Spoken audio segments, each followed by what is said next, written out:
Hello guys! Ayan, ito yung situation ko ngayon. So, it is already almost 2 a.m. Tingnan nyo naman yung kalat na naumpisahan ko. So, ito yung collection ko ng mga stationery, washi tape, mga post-it, ayan. Sineseparate ko siya and then, inaayos ko kasi nga nagde-declutter ako ngayon. So, tinitingnan ko yung mga gusto ko talaga pang gamitin. Katulad nito, ayan yung mga favorite ko na post-it. Tinatabi ko siya. Tapos, ilalabas ko lang yung mga gusto ko. Ayan, katulad niyan, Norella Kuma. Tapos, tingnan nyo guys, ang dami kong nakitang mga post-it ko. Yung mga stick marker, ayan. Mga nabili ko to sa Daiso. Grabe, ang dami niya. Lahat ng klase yata. Kasi dumating talaga ako sa point na na-addict ako sa paper.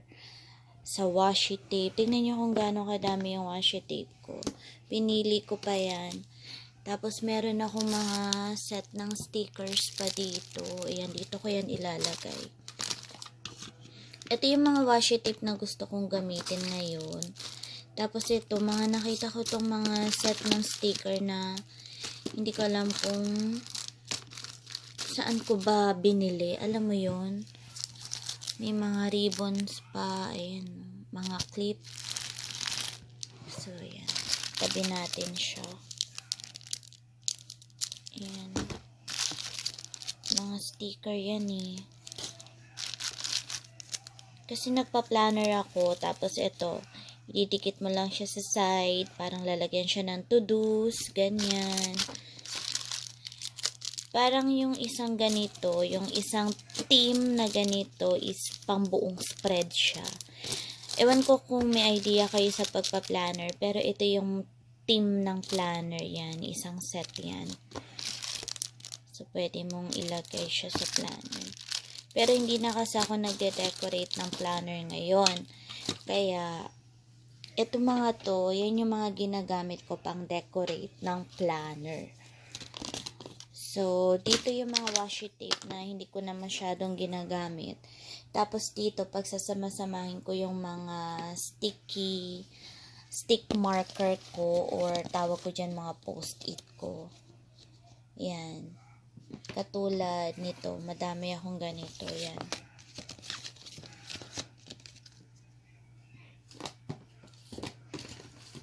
Yan, mga yan.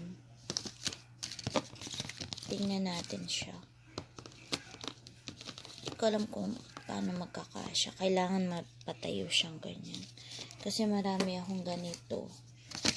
Yan. Gusto ko pag sama-samahin yung mga magkakapareho. Katulad nito, ibang klase siya. Para siyang booklet. Yan. Kasi ipit mo yan sa likod ng planner mo. Ganyan.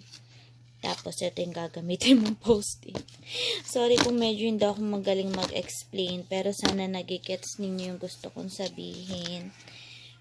Ayan. Basta mostly ng mga nandito is pang decorate ko siya ng decorate ko siya ng planner.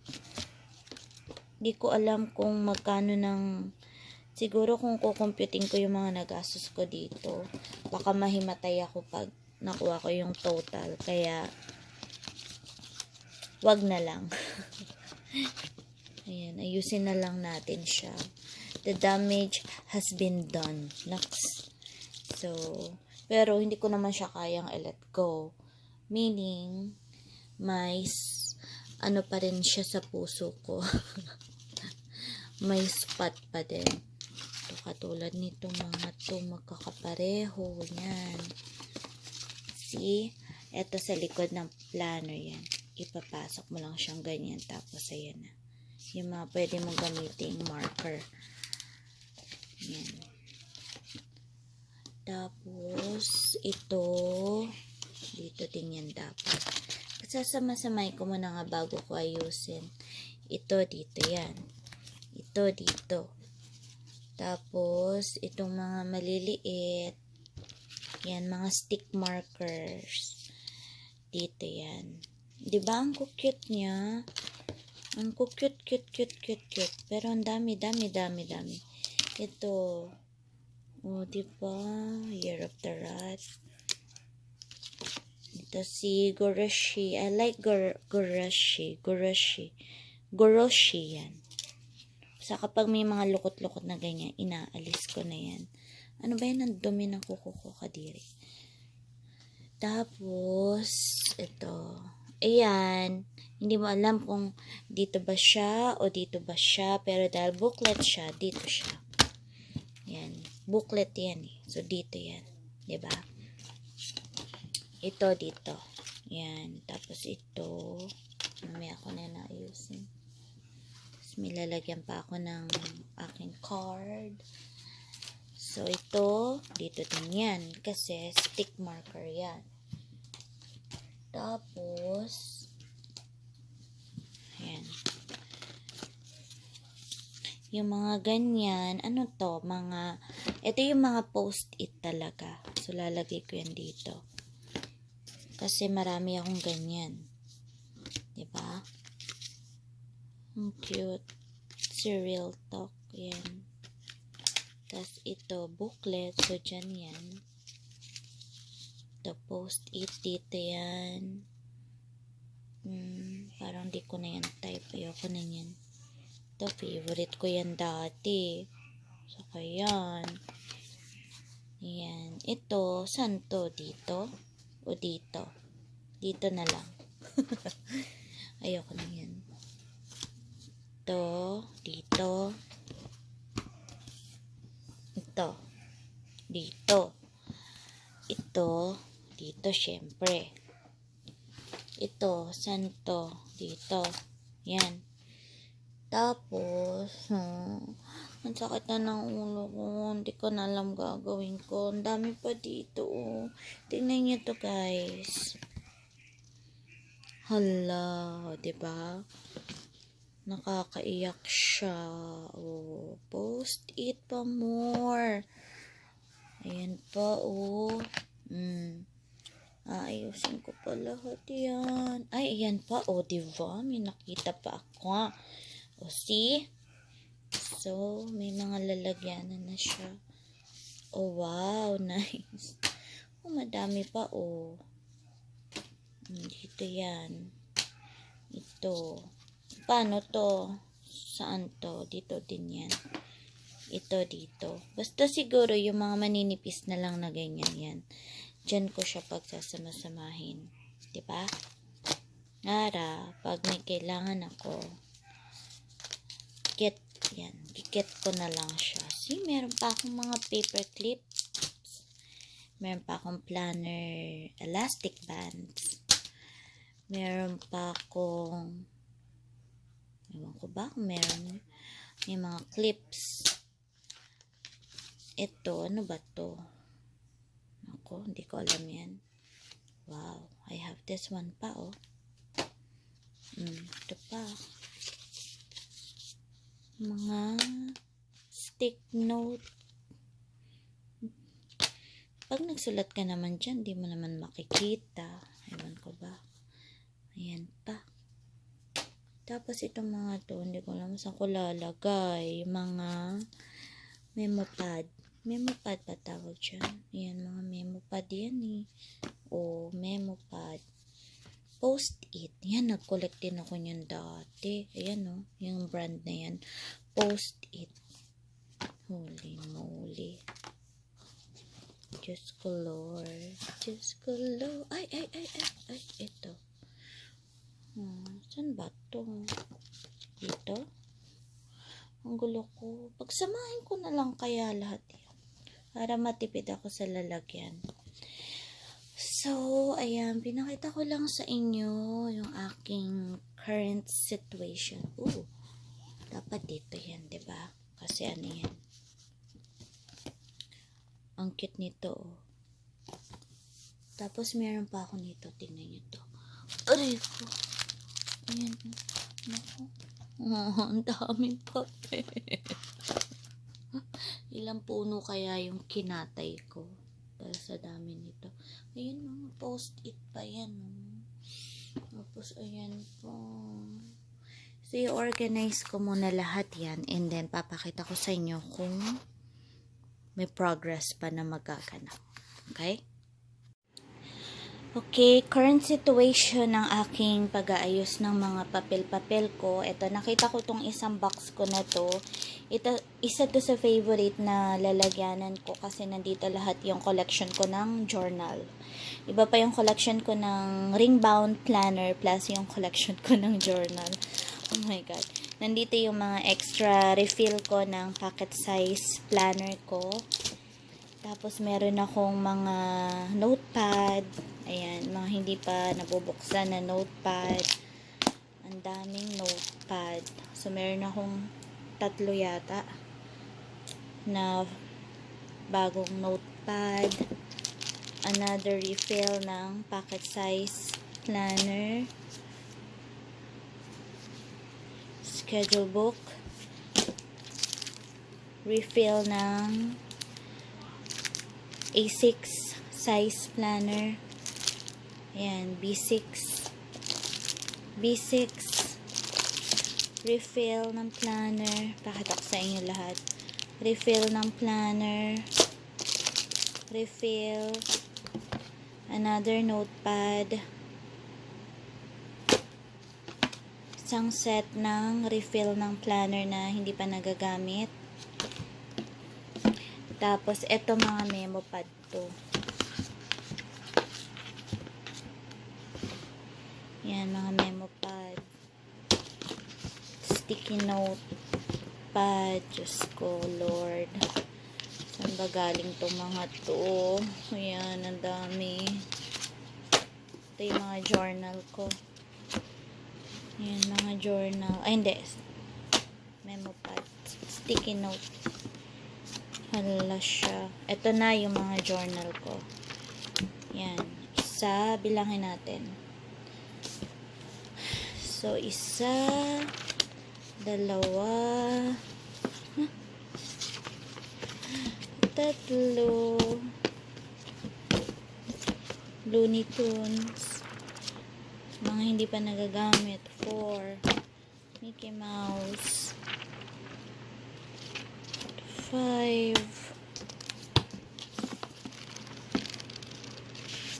6. Ito, notebook lang to. 7. 8. Refill. Yan, Pinocchio. Mga journal. Oh my God. Yan, mga favorite ko na journal. Journal na naman. Hindi pa nagagamit yan, guys. Ayan, journal. 2 schedule book.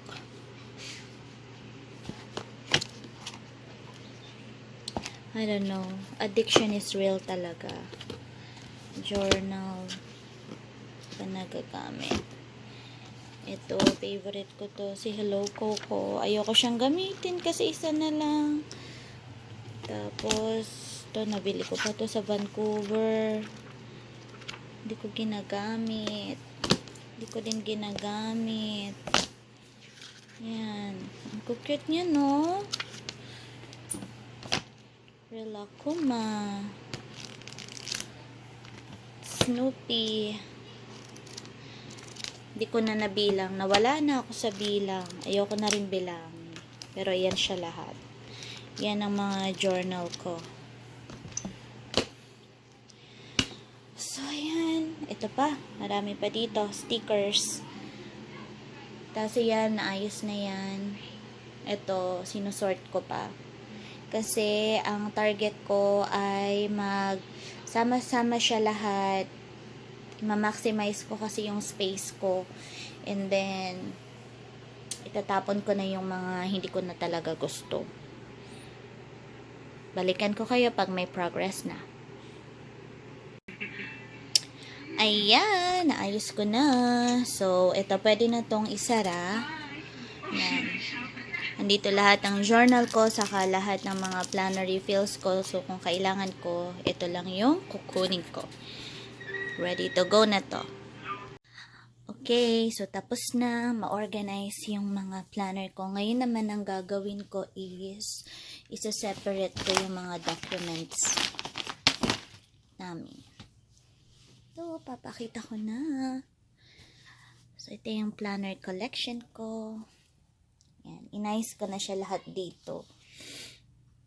Tapos yung iba, yung mga ginagamit ko, dyan lahat nakalagay yun. So, yung mga madalas kong gamitin, nilagay ko dyan sa aking IKEA cart. Tapos, nandito yung mga planner. Kung gusto ko magpalit ng planner, nagyan na sila lahat. Yan. So, start muna natin dito sa taas. Ito yung Hello Kitty na sticker book lang yan. Tapos, meron akong Hello Kitty na magazine. Bigayan ng friend ko. Tapos ito, Kiki K A5, personal na Kiki K, dalawa siya, saka dalawang Filofax. And then, sa baba naman, meron akong dalawang recollection, isang traveler's notebook, saka dalawang Webster's pages. Tapos, yung nasa pinakalikod, Kiki K packet size. Ito, nabili ko lang to sa Amazon. Louis Vuitton at saka Betty Boop na packet size. Tapos, sa pinakailalim, ito random lang to. Yung nasa likod niya, mga extra notebook ko lang yan. Tapos, ito, meron akong Smash. Ito, bigay lang to ng friend ko. Tapos, ito, ewan ko kung anong klaseng planner to, pero parang ganito siya. Yan. Ganyan. Pero hindi ko siya ginagamit. Tapos ito, happy planner. Dito nakalagay lahat ng refill ko. Yan. Tapos ito ay wellness planner. And then ito naman, recipe book ko. So, maayos na siya. Very organized na.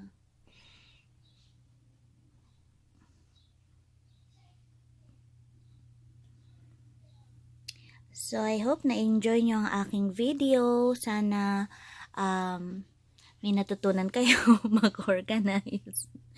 Diba? Yung mga planner ko, nandito siya sa ilalim ng bed. Pakita ko sa inyo. Ayan lahat. Diba? Kahit nandito siya sa ilalim ng bed, at least maayos siya. So, hihilahin ko na lang kapag kailangan ko. Yan. Para makakalapit lang sila, kaya diyan ko sila tinago. Kasi wala na akong space. Thank you guys for watching. Till my next video. God bless you all. Bye!